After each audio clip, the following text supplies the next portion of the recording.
الحمدللہ آج ہم اس محفل ذکر رسول صلی اللہ علیہ وسلم کے اندر شامل ہیں۔ اللہ تعالیٰ نے ہمیں اس کے لیے منتخب فرمایا، اللہ تعالیٰ کا شکر ادا کرتے ہیں۔ دیکھیے سرکار دو عالم صلی اللہ علیہ وسلم اللہ تعالیٰ کا شاہکار ہیں۔ حضور صلی اللہ علیہ وسلم اللہ کے ماسٹر پیس ہیں، اور حضور اکرم صلی اللہ علیہ وسلم کو جہاں بھیجنا تھا، جب بھیجنا تھا، کہاں بھیجنا تھا، یہ سارا کچھ اللہ تعالیٰ کے علم میں اور اللہ تعالیٰ کی مرضی کے بغیر نہیں ہو سکتا۔ تو لہٰذا حضور اکرم صلی اللہ علیہ وسلم کی تشریف آوری، بے شک حضور اکرم صلی اللہ علیہ وسلم کے آنے سے پہلے ملک کے اور دنیا کے حالات، ان سب کو اللہ تعالیٰ نے پیش نظر رکھے آقا علیہ السلام کو یہاں مبعوث فرمایا۔ حضور اکرم صلی اللہ علیہ وسلم کی مبعوث ہونے کی خوشخبری تو اللہ تعالیٰ نے جب حضرت ابراہیم علیہ السلام نے خانہ کعبہ کی تعمیر نو کی اپنے بیٹے حضرت اسماعیل علیہ السلام کے ساتھ، اور دعا کی کہ ربنا وابعث فیہم رسول، کہ یا اللہ ہمارے اندر وہ رسول بھیج دے، تو اللہ تعالیٰ نے ابراہیم اور اسماعیل علیہ السلام کی دعا کو قبول فرمایا، اور حضور اکرم صلی اللہ علیہ وسلم جو آخر الزمان نبی ہیں، جو وجہ تخلیق کائنات ہیں، ان کو حضرت ابراہیم علیہ السلام کی زرشت میں سے، آپ کی ذریت میں سے، آپ کی اولاد میں سے ہونے کی خوشخبری سنائی، اور یہ بات بھی بتائی گئی کہ ابراہیم علیہ السلام آپ ہر آزمائش میں پورے اتریں، آپ میرے خلیل ہیں، جائیں ہم آپ کو اس جو آپ نے محنت کی ہے، جو آپ نے مجھ سے محبت کی ہے، جو مجھ سے دوستی نبھائی ہے،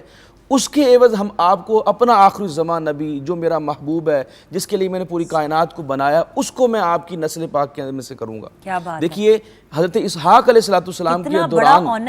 کتنا بڑا آنر ہے، ہم اگر اس کو ریکگنائز کریں تو ڈاکٹر صاحب بے شک آپ دیکھیے کہ 80,000 انبیاء بنی اسرائیل کے وہ حضرت اسحاق علیہ السلام کی اولاد میں سے، اور اس طرف جو ہے حضرت اسماعیل علیہ السلام کے بعد ڈائریکٹ سرکار دو عالم صلی اللہ علیہ وسلم کا تشریف لانا، اور اس کے دوران کسی اور نبی کا نہ آنا، یہ بھی انڈیکیٹ کرتا ہے کہ حضرت محمد مصطفیٰ صلی اللہ علیہ وسلم کی کیا اہمیت ہے، اور آپ کو عرب کے لیے مختص فرمانا۔ اور جیسے آپ نے کہا کہ کیا معجزات ہوئے، تو دیکھیں کہ حضور کی تو پیدائش اور حضور کا انتخاب اور حضور صلی اللہ علیہ وسلم کے والدین کا انتخاب، ہر کچھ ایک معجزہ ہے، حضور تو سراپا ہی معجزہ ہے۔ تو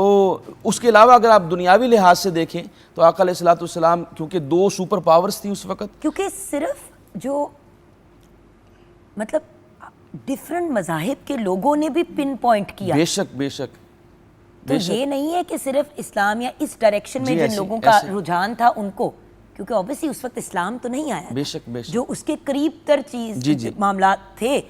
ان لوگوں کے بھی ارد گرد جو ڈیفرنٹ مذاہب تھے، چاہے وہ یہودی تھے، کرسچنز تھے، انہوں نے بھی بڑی انڈیکیشن، بالکل انڈیکیشنز کی۔ اور دیکھیے یثرب کا آباد ہونا،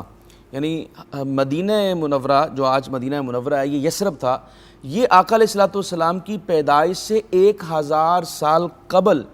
یہ شہر آباد ہوا،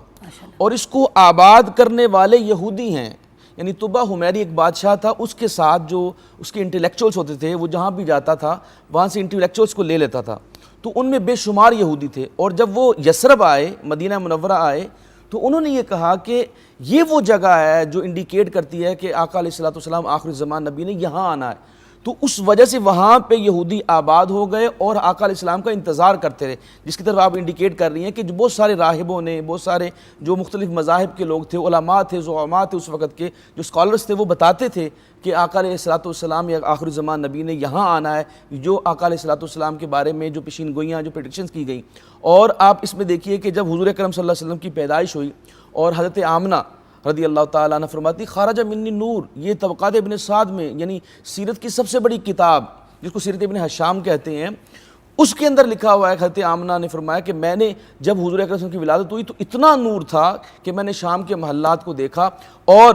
جو کسرا والے یعنی 2 سپر پاورز تھیں، یعنی رومن امپائر اور پرشین امپائر، تو جو پرشین امپائر تھی وہاں پہ ظاہرہ مجوسی تھے، اور وہاں پہ وہ 1000 سال سے وہ ایک آگ کو جلاتے تھے، اس الاؤ کو، اور کبھی اس کو بجھنے نہیں دیتے تھے۔ تو آقا علیہ السلام کی جب پیدائش ہوئی تو یہ غیر معمولی واقعہ ہوا کہ وہ آتش کدا کو اللہ تعالیٰ نے بجھا دیا، اور ادھر روم کے اندر جو دوسری سپر پاور تھی وہاں پہ لرزہ طاری ہوا، ان کے محلات جو ہیں وہ ٹوٹ پھوٹ کا شکار ہو گئے۔ تو اللہ تعالیٰ نے بتا دیا کہ جس کے لیے میں نے کائنات بنائی تھی، اور جتنے بھی کفریہ نظریات ہیں اور جو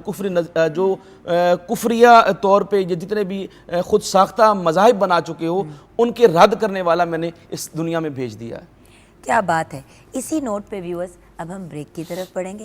بریک سے واپس آئیں گے تو بلال معین ہمیں جوائن کریں گے،